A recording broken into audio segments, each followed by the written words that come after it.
How to change the cover photo on Instagram Reel after posting. Hey guys, in this video, we're going to show you how to change the cover photo on Instagram Reel after posting. Sometimes when you upload a reel, the cover photo might not look the way you want. Luckily, Instagram gives you the option to update it later with either a new frame from the video or a photo from your camera roll. First, open the Instagram application on your mobile device. Make sure you are logged into your account. Now, tap on the profile icon at the bottom right corner to open your profile page. Next, go to the Reels section where all your reels are saved.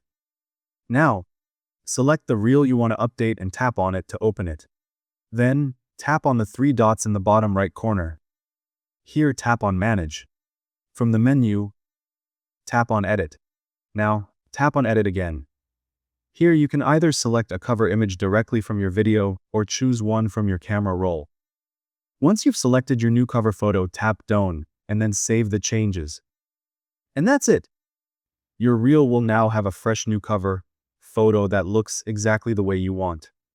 Thank you guys so much for watching. I hope you got some value. See you at the next one.